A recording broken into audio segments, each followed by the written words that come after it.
The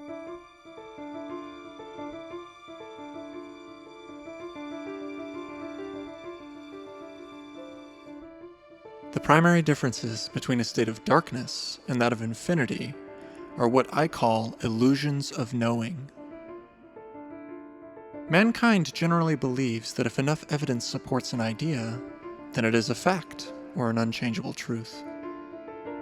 However, this belief ignores an important aspect of truth: the paradox of limits.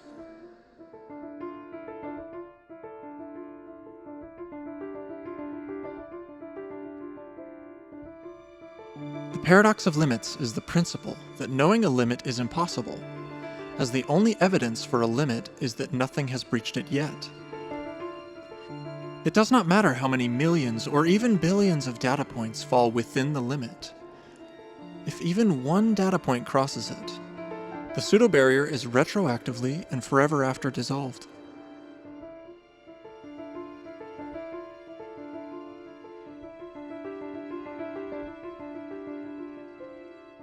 Many supposed limits have been rectified in this way. Human flight? Impossible. At least before two boys from Ohio built the Wright Flier. The 4-minute mile was pierced by a young English medical student, and even the moon and the vicissitudes of space could not stay the reach of man.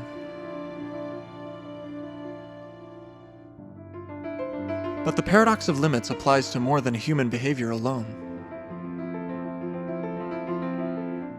Consider every celestial body known to you in the universe other than Earth.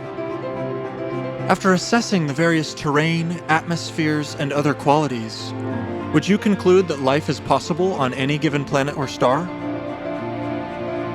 Seeing as there is scarcely any water, much less life, perhaps you would reason that life is simply not possible. Or perhaps you would weigh the minute chance of surface water on a terrestrial planet in the habitable zone of a star, and conclude that it might be possible for extremely basic life to exist.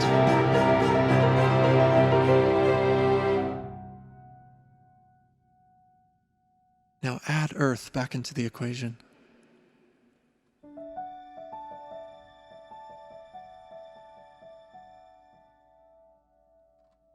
No matter how you look at it, this one data point shatters every reasonable limit drawn from the rest of the pool.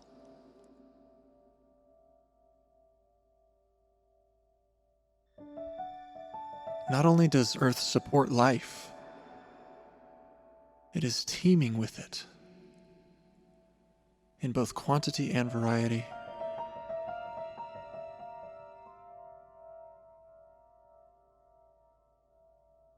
And, who knows?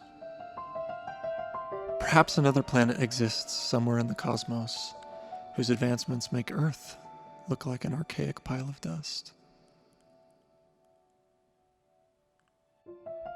If this galactic limit can be so convincingly revoked, why not any other?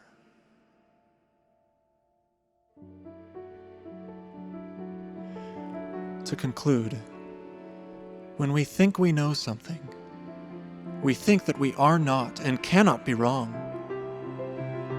To believe that we cannot be wrong is to believe in a limited reality, a reality that by definition cannot be anything other than what we know.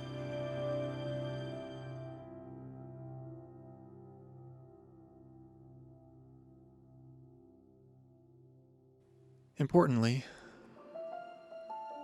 I am not claiming there are no limits in reality. There very well may be. But due to the paradox I have offered, these limits will never be known. And we can therefore derive that all knowledge is ultimately belief.